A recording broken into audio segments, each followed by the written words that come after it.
I'm Luis Hurtado. I work in Mexico with indigenous people, with Shiyui people more specifically. I'm a medical doctor, and we have a clinic, and we help two indigenous churches in central Mexico, in the state of San Luis Potosí, in the mountain ridge. So we live in a rural area, and so we've been here for 12 years, and we raise our kids here. So we have a lot of challenges as a doctor, as missionaries, as a missionary family. So we homeschool our kids. We also, work with the Shiyui church, and we do a lot of stuff. So in the last, this last 3 months have been very, very busy for us. We had our yearly Discipleship School. So we received young people, mainly young people from around the country and even from the States, to learn about missions and to learn about themselves and obviously about God. So we had 6 students in June and July, and it was great. They were the youngest team we ever had in about 6 years of discipleship. So it was challenging. I think we will face that more often, that generation gap, as we grow older. So I have to say that it was kind of easy for me because I have an inner kid, and it was harder for my wife because she's a very mature woman. So so we had very interesting conversations and dynamics. Like it was kind of my wife taking care of 9 kids, But anyways.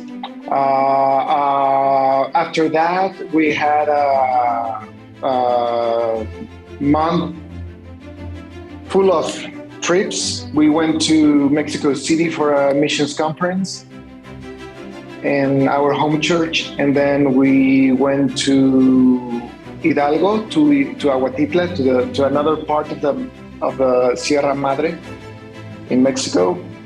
And so I saw about 150 patients in 3 days. It was crazy. We went to a village where there's no church, and God worked a miracle there. They received us reluctantly, but at the end of the week, they invited us some mole, which is a very traditional dish here in Mexico for parties, like for celebrations. So they were grateful, and they invited us to go again. And the local church, the church from Aguatitla, who are trying to reach out that village, now they have open doors there. And then after that, we went back to Mexico City to do some business meetings there. And then I got invited to preach at my wife's home church in her town, in Irapuato City. So we preached there. I preached there one Sunday, and we had some business meetings there as well. So it has been really, really busy in the last few months, and we are getting ready to receive a dentist from Dominican Republic. So she will work for 20 days here. We lack a dentist here, so it will be a blessing. So some of the things we've been doing in the last weeks is to retrieve some dentist equipment and materials, donations, and buying stuff, and promoting this activity so people can donate. So we have, I think we have plenty of it. This dentist is doing the same in her country, so I think we're covered there. So we will we will prepare an office for her, and we will go back to San Luis Potosí city to pick her up there on Sunday, and we will do some more stuff there. So yeah, and one of the things that I would like you to pray about is that some of you know that we are facing a shift in our ministry and life. So we've been here for 12 years, and since the beginning of Carla's and my calling, we felt attracted to work with Muslim people. And in the last 3 or 4 years, it's a long story, so I'm gonna make it short. God has been telling me to, or leading me to Germany. I'm gonna make it short. So to work with refugees. So things are kind of precipitating. We thought it would be a long process, but God is opening doors.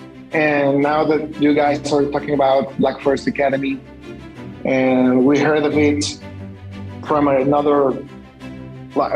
Canadian missionary a few weeks ago, and you're mentioning it, and now it's just crazy how God is putting things together. So things are precipitating. 2 weeks ago, or 3 weeks ago, we had a conversation with Pastor Hurtado and some of the leaders of our denomination, and they're excited about sending us as soon as possible. And more for plenty of reasons. And one of the things is that our kids are in a very critical stage of their lives. Esteban, our oldest, is turning 12 in October.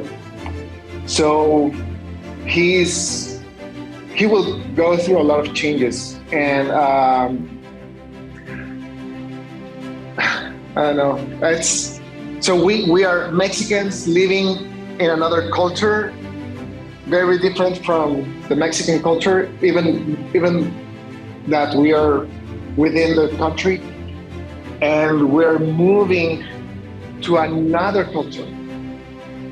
So we need to, if we are going to do it, we need to do it right now. And besides, we're homeschooling our kids, but it would be great if Esteban starts middle school in Germany. So I think we have probably a year and a half time frame to do the change.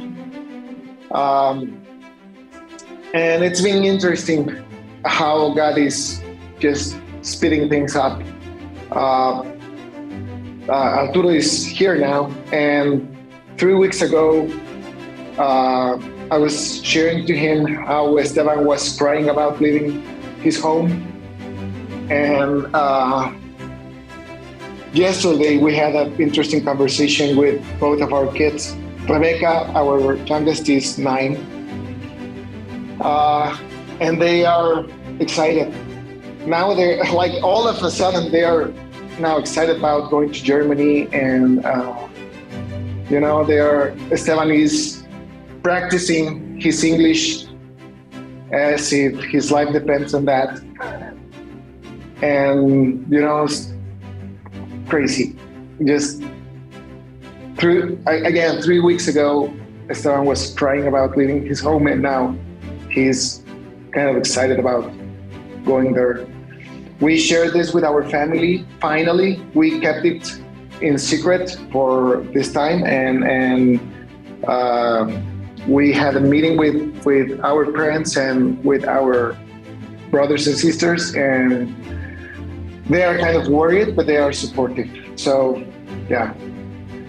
So things we need to pray about is for a doctor who can run the clinic here in the mountains for all the paperwork and stuff that we need to do with, passports and visas and stuff. For guidance on our process as a family. I have a path that includes probably spending some months in Pittsburgh, so the kids can have this pre-culture shock. I don't know if it's a word, but so they know people in Pittsburgh, they know the language, they don't know the culture. So I think it will help them have this previous experience before going to a country with a different language, with a very different culture, with no one that they know. So it's one of the things we want to do. So they have this previous experience before landing in Germany. And finally, for guidance about the model we will work there, I'm inclined to get a job there, so I can work not as a missionary to the refugees, but as just another foreigner, as them, with the same challenges as they have, and not as a fully supported missionary that has.